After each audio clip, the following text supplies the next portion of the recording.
So in the last lecture हम लोगों ने ये किया था कि हम लोग सिलेंड्रिकल कोऑर्डिनेट सिस्टम जो है उसका हमने इंट्रोडक्शन देखा. What was the introduction of cylindrical coordinate system. After that we went over the point representation in cylindrical coordinate system. After that we tried the point transformation from rectangular coordinate system to cylindrical coordinate system and from cylindrical coordinate system to back into rectangular coordinate system.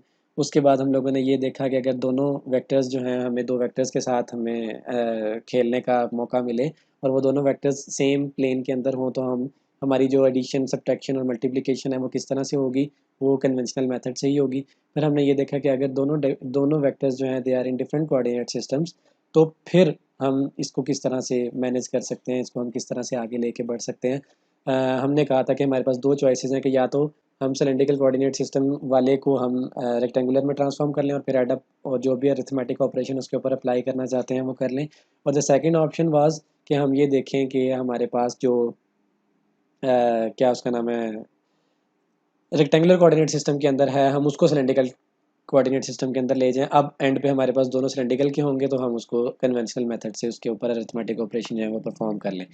तो cylindrical coordinate system से rectangular की जो transformation थी we went over that in the last lecture. Now in this lecture we will try to go over in how to transform any vector from rectangular coordinate system to cylindrical coordinate system, the reverse transformation that we did in the last lecture. इसके अंदर हमारे पास as evident from what I have told you before हमारे पास जो है वो एक वेक्टर है और वो रेक्टेंगुलर कोऑर्डिनेट सिस्टम के अंदर दिया हुआ है and our goal is to mention this vector in the form of R phi and Z. तो हमारे पास एक्स वाई जी के अंदर एक वेक्टर दिया हुआ है, हम इसको आर फाई और जी. हमारी अप्रोच जो है वो वंस अगेन वही होगी. हमारे पास जो भी वेक्टर है हम देखना चाहते हैं कि उसका आर क्या होगा तो हम उसका डॉट प्रोडक्ट ले लेंगे ए आर के साथ तो हमें ए आर मिल जाएगा. हम उसका डॉट प्रोडक्ट ले लेंगे ए फाई के साथ तो हमें ए फाई मिल जाएगा. और सिमिलरली हम उसका डॉट प्रोडक्ट ले लेंगे अगर जी के साथ तो हमें या ए जी के साथ तो हमें ए जी मिल जाएगा. हम इसी चीज़ के ऊपर उसी अप्रोच के ऊपर अमल करते हुए आगे बढ़ते हैं. इसमें हमने देख लिया ए आर क्या है, ए फाई क्या है, ए जी क्या है. तो डॉट प्रोडक्ट ले लिया ए आर के साथ. Once again the value of A that we knew from what was given वो हमने यहाँ पुट कर ली. तो ए एक्स मतलब जो मैग्नीट्यूड है into X hat dot R hat, similarly A Y Y hat dot R hat और आगे जी. इसी तरह से ये और इसी तरह से ये फिर हमने उसको लिख लिया इन द फॉर्म ऑफ मैट्रिक्स. अब हमारे पास क्या है ए एक्स डॉट ए आर है, ए एक्स डॉट ए फाई है सिमिलरली यहाँ पे. तो अब हमें फिर दोबारा से ये देखना है कि A R in terms of A X क्या होगा. वो हमें दोबारा से निकालने की ज़रूरत नहीं है, हम ऑलरेडी देख चुके हैं कि हम जब ए आर को मेंशन करते हैं इन the form of A x तो उसकी वैल्यू या ए एक्स एंड ए वाई उसकी वैल्यू क्या होगी. और हमें ये भी पता है कि जब हम ए फाई को in the form of A X A Y mention करते हैं तो उसकी वैल्यू हमारे पास क्या होगी. वो going back reflecting back to those हम ये देख लेते हैं कि ये हमारे पास ए आर था जो हम कहते थे कॉज प्लस साइन होगा. ठीक है, तो cos phi into A X plus sine phi into A Y. इसी तरह से जब हम फाई की तरफ देखते थे तो वो माइनस साइन और कॉज था तो minus sign phi into A x और cause phi into A Y. ये हमारे पास वैल्यूज़ थी. तो अब हम ये वैल्यूज़ पुट करके यहाँ पे इस मैट्रिक्स को देख लेते हैं कि हमारा जवाब क्या निकलेगा. तो सबसे पहले हमारे पास ए एक्स डॉट ए आर था. तो जब हम ए एक्स डॉट ए आर करेंगे तो ये तो ज़ीरो हो गया, हमारे पास क्या बचेगा कॉज फाई. फिर हमारे पास A Y dot A R था. ठीक है, तो A Y dot A R को करेंगे तो हमारे पास यहाँ पे बचेगा साइन फाई. फिर हमारे पास ए जी डॉट ए आर था. तो ए जी डॉट ए आर करेंगे तो यहाँ पे ज़ीरो. फिर आ जाते हैं ए एक्स डॉट ए फाई. ठीक है, तो A x dot A phi देख रहे हैं, ए एक्स डॉट ए फाई यहाँ पे आ जाएगा माइनस साइन. फिर देखते हैं ए वाई डॉट ए फाई तो यहाँ पे आ जाएगा कॉज. फिर ये दोनों परपेंडिकुलर हैं तो zero. Similarly x dot G zero है, वाई डॉट जी ज़ीरो है, जी डॉट जी वन. तो ये आ गई हमारे पास इक्वेशन. अगर आप देखो तो इसमें और इसमें फ़र्क किस चीज़ का है कि यहाँ पे माइनस साइन ऊपर है और यहाँ पे माइनस साइन नीचे है. ये याद इस तरह से ना रख लेना. आपको ये सारा बताने का मकसद यही है कि आपको पता हो कि ये जो ड्राइव हुआ है ये किस तरह से हमने ड्राइव किया। तो अब हमारे पास जो है सिंपल, जब ये वाली इक्वेशन हमारे पास आ गई तो ये मैट्रिक्स की फॉर्म बन गई, और इधर से हम देख सकते हैं कि A R in terms of A X क्या है, A phi in terms of A X A Y Z क्या है, और A Z in terms of A X A Y A Z क्या है। तो वो वैल्यू जैसे हमने लास्ट टाइम देखी थी, यहाँ पे उसने ए आर की जगह आपको ए एक्स लिखा हुआ नज़र आ रहा है, और इसी तरह से ये नज़र आ रहा है, और इसी तरह से आपको ये नज़र आ रहा है। ये वैल्यू कैसे निकली, A R is equals to cos A X नज़र आ गया, साइन ए वाई नज़र आ गया, ज़ीरो ज़ीरो। इसी तरह से ए फाई की value minus sine A X cos phi A Y and then zero A Z, तो ज़ीरो। फिर ए जी, तो ए जी ज़ीरो ज़ीरो, और ए जी की जगह ए जी एज इट इज़ आ गया। तो ये हमारे पास इक्वेशन आ गई। अगर हम ट्रांसफॉर्म करना चाहते हैं अपने रेक्टेंगुलर कोऑर्डिनेट सिस्टम वाले वेक्टर को in the form of cylindrical coordinate, क्योंकि अब आप देखो तो ये यूनिट वेक्टर्स हैं इसके, और ये यूनिट वेक्टर्स आपको सिलेंड्रिकल कोऑर्डिनेट के यूनिट वेक्टर्स नज़र आ रहे हैं, आर हैट, फाई हैट और जी हैट। तो ये ट्रांसफॉर्मेशन हो गई हमारी। अब हम इससे रिलेटेड एक एग्जांपल देख लेते हैं। The example is example 3-7। इसके अंदर आपको दोनों टाइप्स मिल जाएंगी। दोनों टाइप्स क्या, एक पॉइंट ट्रांसफॉर्मेशन की जो हमने स्टार्ट ऑफ द लेक्चर पढ़ी थी, start of the last lecture, और उसके बाद वेक्टर ट्रांसफॉर्मेशन की। तो वो कहता है गिवन पॉइंट P1, ये एक पॉइंट है जी P1, एंड वेक्टर, ये वेक्टर दिया हुआ है। वेक्टर अगर आप देखो तो आपको नज़र आ रहा है कि कार्टेशियन में एक्स हैट, वाई हैट और जी हैट में are defined in Cartesian coordinates. वो कहता है ये कार्टेशियन कोऑर्डिनेट्स में डिफाइन किए गए हैं। इसका मतलब है ये एक्स है, ये वाई है और ये जी है, ठीक है। Express P1 and A in cylindrical coordinates and evaluate A at P1। सबसे पहला रिक्वायरमेंट कि P1 और A को सिलेंड्रिकल कोऑर्डिनेट में मेंशन करो। P1 को आपने in the form of R, phi और Z मेंशन करना है। सेकंड, वो कहता है A को आपने in the form of AR, A phi, A Z return with R hat, phi hat और Z हैट लिखना। तो ट्रांसफॉर्मेशन आपकी है दोनों केसेस में। सबसे पहले पॉइंट ट्रांसफॉर्मेशन बहुत इजी जो हमने पहले पढ़ी थी, वो क्या थी, हमारे पास एक्स, वाई और जी अवेलेबल हैं, और हम आर, फाई, जी निकालना चाहते हैं। तो R is equals to X का स्क्वायर प्लस वाई का स्क्वायर, जो हमने पहले पढ़ा था। यहाँ पे एक्स 3 है, वाई -4 है, उसकी वैल्यू पुट करेंगे और ले लेंगे 5 आ गया। इसी तरह फाई अगर हम निकालना चाहते थे तो वो tan inverse Y over X, Y की और एक्स की वैल्यू पुट करेंगे, -4/3 आ गया, -53 अगर इसको पॉजिटिव में लिखें तो 306.9। थर्ड जी हमने कहा था सेम होता है, तो जो भी जी की वैल्यू थी 3 वही यहाँ पे जी की वैल्यू होगी 3। तो अब हमने ट्रांसफॉर्म कर लिया जो पॉइंट हमें कार्टेशियन में दिया हुआ था। जब हमने ट्रांसफॉर्म किया तो ट्रांसफॉर्म करने के बाद वो बन गया 5, 306.9 डिग्रीज और 3। ये हो गया हमारा point transform from rectangular to cylindrical coordinate system. दूसरी चीज़ उसने कही थी कि ए को भी अब आपने ट्रांसफॉर्म करना है इन सिलेंड्रिकल कोऑर्डिनेट्स। ए को ट्रांसफॉर्म करना है इन सिलेंड्रिकल कोऑर्डिनेट्स, और ए आपके पास पहले जो अवेलेबल है वो कौन सा अवेलेबल है, रेक्टेंगुलर कोऑर्डिनेट्स वाला। तो अभी हम पीछे देख के आए हैं कि ए आर जो है वो उसकी वैल्यू क्या होगी, ए फाई जो है उसकी वैल्यू क्या होगी, ए जी जो है उसकी वैल्यू क्या होगी। तो ए जी के बराबर होगा। ए फाई जो था वो अभी हमने पीछे देखा, ये हमारे पास ए फाई है, ये हमारे पास ए आर है, ठीक है। तो ए फाई जो हमारे पास था वो -फाई ए एक्स और कॉज फाई ए वाई। यहाँ पे जो ए आर है वो हमारे पास कॉज फाई ए एक्स और साइन फाई ए वाई, ये ए आर है।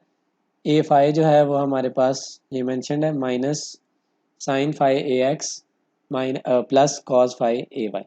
तो what we have to do is we have to enter the values of A X here पास, ठीक है। तो ए एक्स की वैल्यू हमने एंटर कर दी, यहाँ पे 2 आ गई, यहाँ पे 3 आ गई, यहाँ पे 2 आ गई, यहाँ पे 3 आ गई, ए जी इज इक्वल्स टू ये आ गया।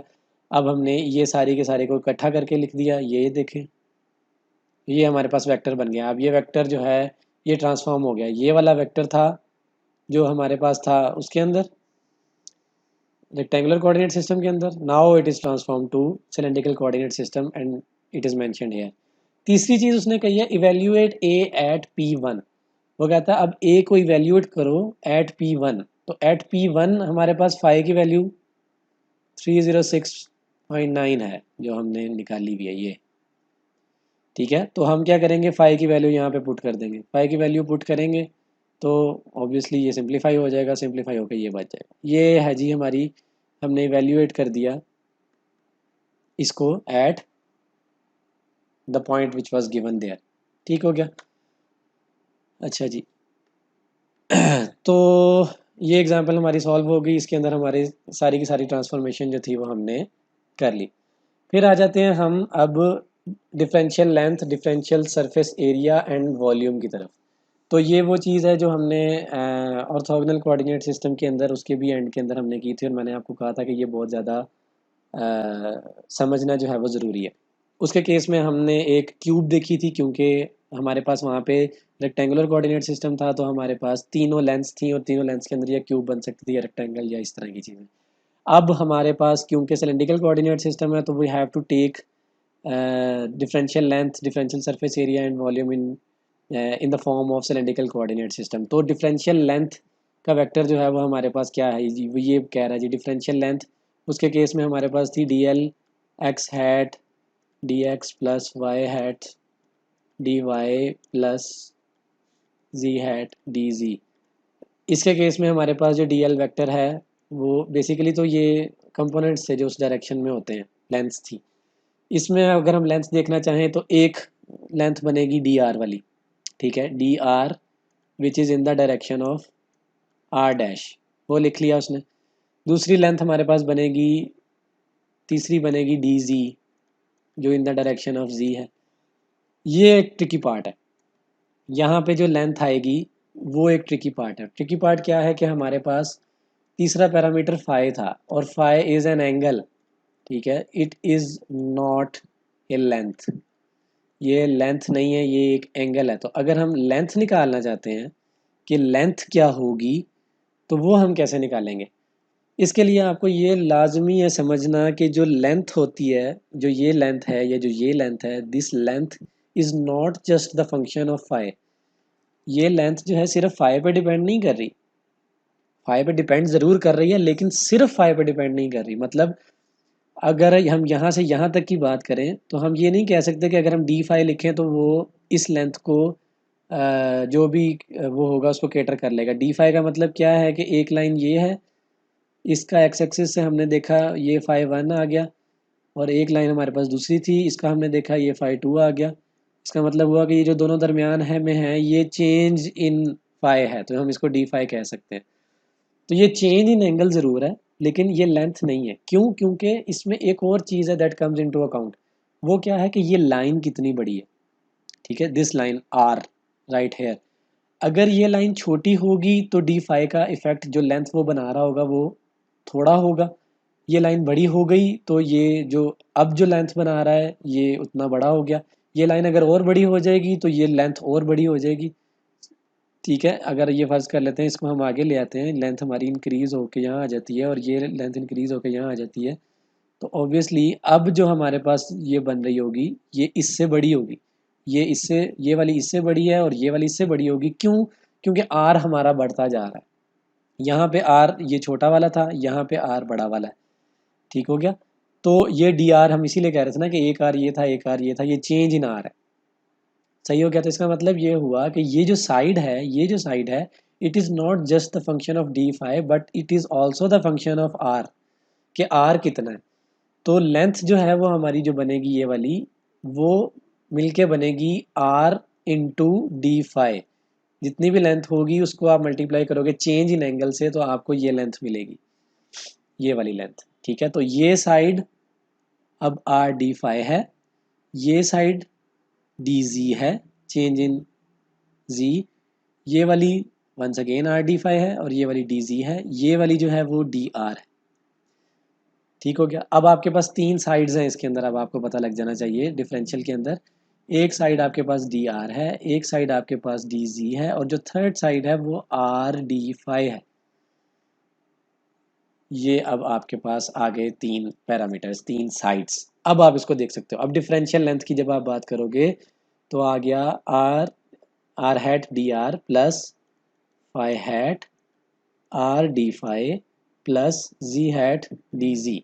ये है आपके पास डिफरेंशियल लेंथ। अब आपने तीनों साइड्स पे अपनी एक लेंथ को मेंशन कर दिया। वंस अगेन जो नेक्स्ट काम है हमारा वो है सरफेस एरिया देखना, कि हमारा सरफेस एरिया क्या होगा।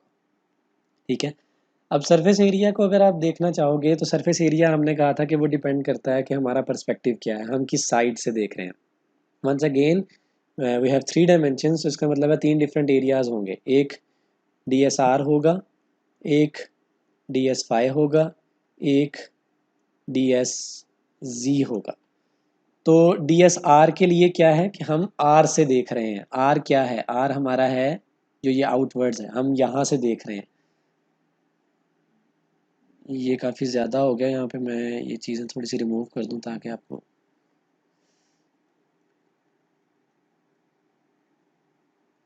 देखने में आसानी हो।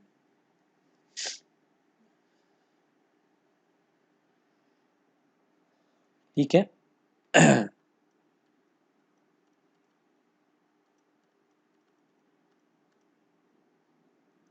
तो अब हम आर से देख रहे हैं। आर का मतलब क्या है? आर की डायरेक्शन होती थी, हमने कहा था हमेशा ये आउटवर्ड्स। आर की डायरेक्शन से देख रहे हैं, इसका मतलब है हम इधर से देख रहे हैं। इधर से देख रहे हैं तो हमें क्या साइड, इधर से देखते हुए हमें क्या नज़र आएगा? एक ये साइड नज़र आएगी और एक ये साइड नज़र आएगी। इस साइड को हमने नाम दिया था आर डी फाई का, इस साइड को हमने नाम दिया था डी जी का। इसका मतलब ये हुआ कि जो डी एस आर होगा वो आर की डायरेक्शन में होगा, उसको हमें नज़र आने वाली साइड होगी डी जी और आर डी फाई, ये दो साइड्स। जब हम फाई वाली साइड से देख रहे होंगे तो ये फाई वाली साइड है, हम इधर से देख रहे हैं। ठीक है, जब हम इधर से देख रहे हैं तो हमें कौन सी साइड्स नज़र आ रही हैं? इधर से देखते हुए हमें कौन सी साइड्स नज़र आ रही हैं? एक ये नज़र आ रही है जो कि डी आर है, दूसरी साइड ये नज़र आ रही है जो कि डी जी है। तो हम कह सकते हैं कि जो फाई हमारे पास होगा, डी एस फाई होगा, उसमें हमें जो दो साइड्स नज़र आ रही होंगी वो एक डी आर होगी और एक डी जी होगी। तीसरी आ जाती है हमारे पास डी जी, अगर हम जी से देख रहे हो, यानी कि हम इधर ऊपर से देख रहे हैं। ऊपर से अगर हम देख रहे होंगे तो एक साइड हमें ये नज़र आएगी, एक साइड हमें ये नज़र आएगी। तो इसमें हम कह सकते हैं कि एक साइड हमारी होगी आर डी फाई और एक साइड हमारी होगी डी आर। ये तीन हमारे पास एंगल बनेंगे, जो तीन हमारे पास बनेंगे एरियाज। ठीक हो गया? तो वही हो गया D S R R D phi D Z. ठीक है, ये D S phi D R D Z, ये वाला, और D S Z R D R और D phi, R D phi और डी आर। सिमिलरली अगर आप वॉल्यूम निकालोगे तो हमने कहा था कि वॉल्यूम में हम सिंपली क्या करते हैं, तीनों साइड्स को एक दूसरे के साथ मल्टीप्लाई कर देते हैं। एक साइड होगी आर डी आर, एक हो गई, सॉरी, एक हो गई आर डी फाई, एक हो गई डी आर, एक हो गई डी जी। ये तीनों जब आपस में मल्टीप्लाई हो जाएंगी तो हमें वॉल्यूम मिल जाएगा, जो विच इज रिटर्न राइट है। ठीक हो गया? तो हम एंगल्स तक भी पहुंच गए। ये भी वही चीज़ है, उसने यहाँ पे मेंशन किया हुआ है, थोड़ा क्लियरली नज़र आ रहा है कि ये वाली साइड आर डी फाई है, सिमिलरली ये वाली साइड भी आर डी फाई है, ये डी जी है, ये चेंज इन रेडियस है तो ये डी आर है। तो अगर आप इधर से देखोगे तो ये निकलेगा R D phi D Z, अगर आप इधर से देखोगे तो ये निकलेगा डी आर डी जी, और अगर आप ऊपर से देखोगे तो ये निकलेगा R D phi into D R. तो ये तीन एंगल्स आपको यहाँ पे मिल गए। ठीक है, इसकी भी अब एक एग्जांपल जो है वो हम देखते हैं। पहले इसकी एग्जांपल देख लें फिर उसके ऊपर आते हैं। इसमें अब वो हमें कह रहा है कि find the area of a cylindrical surface described bye. इसमें आपने सबसे पहले, अगर आपको हो सकता है आपको ये ना दी हो, तो ये अगर ना भी दी हो तो आपको ये देखते हुए पता लग जाना चाहिए कि हमारी शेप किस तरह की होगी। मैं आपको ये बताना चाह रहा हूँ। अब अगर उसने कह दिया ना कि आर इज इक्वल टू 5 है, इसका मतलब है R is not changing. If R is not changing तो आप खुद ही इमेजिन कर लो कि आर अगर कांस्टेंट है तो कौन सा एरिया होगा। इसका आर कांस्टेंट है तो इसका मतलब है कि डी आर जो है ना वो हमारे पास अवेलेबल नहीं होगा। ठीक है, और अगर डी आर अवेलेबल नहीं होगा तो पीछे साइड्स कौन सी बचती हैं जो चेंज हो रही होंगी? डी फाई और डी जी। इसका मतलब ये है कि हम आर वाली डायरेक्शन से देख रहे होंगे। ठीक हो गया? तो ये हमारे पास बनेगा एरिया जो हमें वो निकालने को कह रहा है। आर को वो कहता है वो कांस्टेंट है, 5 है, आर नहीं बदल रहा। फाई को वो कहता है कि वो बदल रहा है 30 डिग्री से 60 डिग्री तक, और जी को वो कहता है कि वो बदल रहा है 0 से लेके 3 तक। तो डी फाई भी आना लाजमी है, ये आ गया, और डी जी भी आना लाजमी है, वो ये आ गया। फाइंड करके दे, वो कहता है एरिया। अब किस तरह की होगी शेप, आप इस चीज़ को इमेजिन करो कि आपका रेडियस नहीं चेंज हो रहा। अगर रेडियस चेंज नहीं हो रहा, इसका मतलब है कि एक ही कांस्टेंट सरफेस बनेगी जिसका रेडियस अंदर वाली साइड से हॉलो होगी, वो खाली होगी, क्योंकि रेडियस नहीं चेंज हो रहा। अगर रेडियस चेंज हो रहा होता तो अंदर भी उसके सरफेस होती। रेडियस नहीं बदल रहा, इसका मतलब है कि एक ऐसे सिलेंडर होगा जैसे गोली का एम्प्टी शेल होता है, एक सिलेंडर होगा और जिसमें आर कांस्टेंट होगा, आर हमारा नहीं बदलेगा। तो 5 से लेकर 0 के दरमियान हॉलो स्पेस होगी, ये जैसे ये आपको नज़र आ रही है। ठीक है, अंदर कोई सरफेस नहीं है। ठीक है, तो ये हमें यहाँ से नज़र आ गया। सेकंड चीज़ वो कहता है कि फाई हमारा बदलेगा 30 से लेके 60 तक। एक फाई हमने बना लिया 30 पे, एक बना लिया हमने 60 पे, और हमने फाई को बदलना है। दूसरी चीज़ वो कहता है कि जी हमारा चेंज होगा 0 से 3 तक, तो ये चेंज हो रहा है। इसका मतलब हुआ कि 0 से 3 तक ये एक लाइन सॉलिड होगी जो सरफेस की होगी, ये एक लाइन सॉलिड होगी जो सरफेस की होगी, जिसमें आपको डी फाई चेंज होता हुआ नज़र आ रहा है। फिर ये आपके पास एक सरफेस बनेगी, ना इसके पीछे कुछ है ना कहीं और कुछ है। ठीक हो गया, तो ये इस टाइप की सरफेस बनेगी। अब आपने इसका एरिया निकाल के उसको देना है। ठीक है, तो एक्सप्रेशन हमने यहाँ से निकाल ली। अगर हम इसको एस में कन्वर्ट करें तो हमने इंटीग्रल लेना होगा। ठीक है, इंटीग्रल लेंगे तो इंटीग्रल किस लिहाज से लेंगे, जो चीज़ चेंज हो रही है। डी फाई चेंज हो रहा है हमारा 30 से 60 के दरमियान में, और डी जी हमारा चेंज हो रहा है 0 से 3 के दरमियान में। तो सिंपल ट्रिग्नोमेट्री और सिंपल कैलकुलस आपकी, आपने इसको सॉल्व कर लेना है। ये याद रखना है कि डिग्रीज में कभी भी सॉल्व नहीं करना, इसको आप कन्वर्ट करोगे रेडियंस के अंदर, फिर सॉल्व करोगे। ठीक है, वो वैल्यूज़ उसने पुट की और आपके पास एरिया जो है वो इस सरफेस का, जो भी उसने आपको दी थी उस सरफेस का स्पेशली एरिया निकल आया। मेरा बार बार इस बात पे जोर है कि इस चीज़ को, इस एबिलिटी को आपने डेवलप करना है कि by looking at these three things you should be able to imagine what kind of surface you will have by these parameters which are given in this question. Even if the figure is not there, you should be able to imagine what kind of a surface these parameters are representing. आप अगर imagine नहीं कर सकते तो इस parameter को देखते हुए उस सरफेस को ड्रॉ करने की कोशिश करें। ड्रॉ तभी करेंगे जब इमेजिन कर सकेंगे। तो इस चीज़ को आपने, इस एबिलिटी को आपने बढ़ाने की कोशिश करनी है।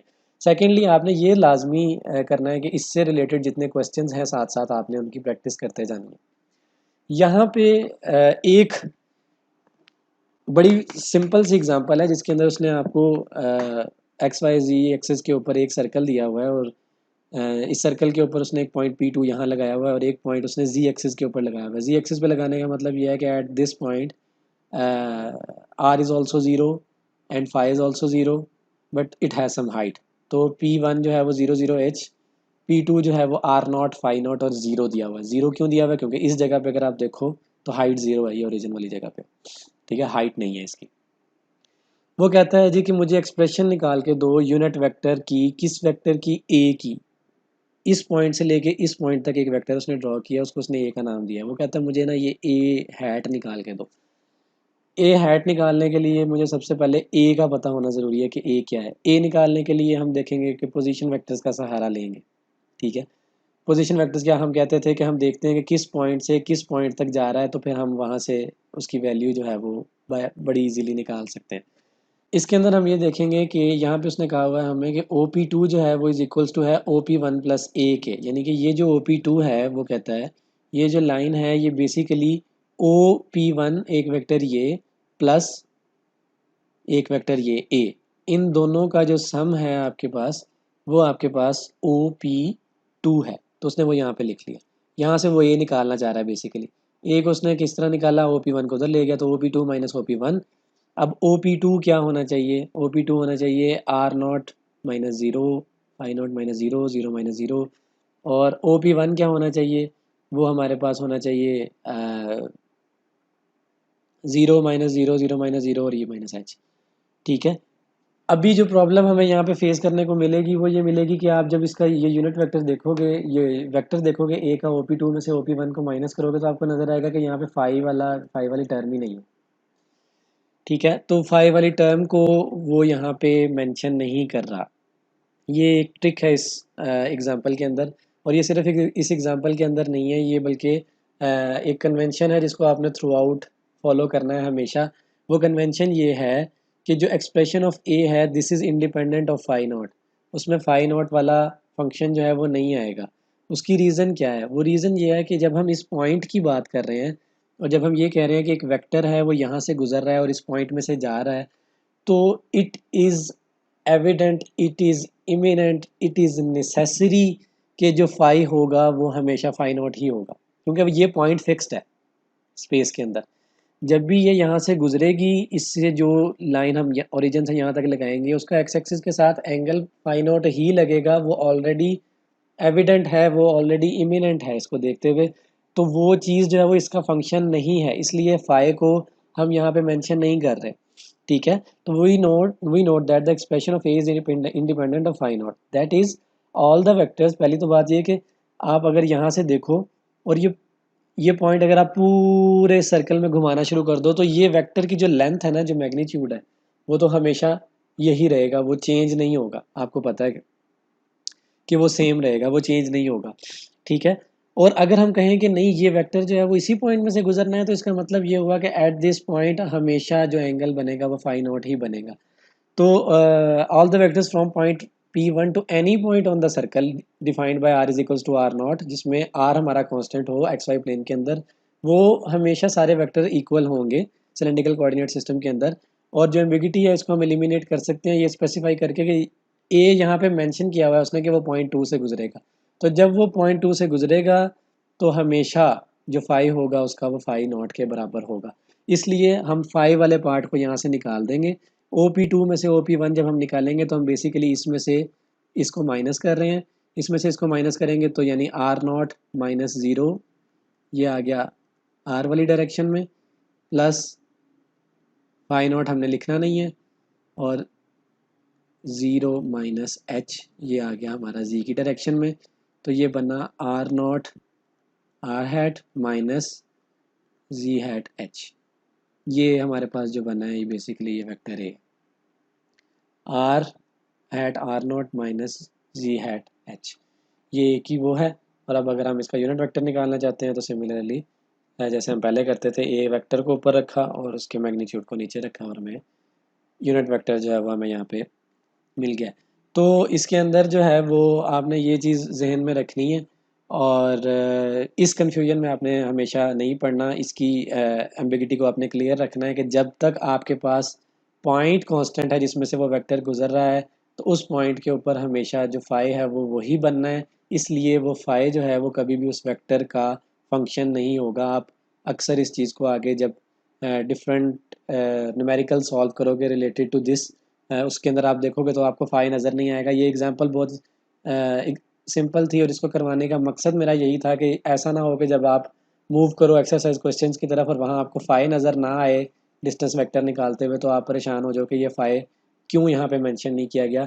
तो वो उसकी रीज़न जो है वो उसको हमने यहाँ पे एक्सप्लेन कर दिया। So this is it for today. हमारा जो सिलेंड्रिकल कोऑर्डिनेट सिस्टम है ये यहाँ पे ख़त्म हो जाता है। इससे रिलेटेड जितने भी क्वेश्चंस हैं उनकी as early as possible practice करना स्टार्ट करें। और if do you think there is something in this lecture that you find confusing, तो you are welcome to ask all the questions in interactive session. This is it for today. Thank you.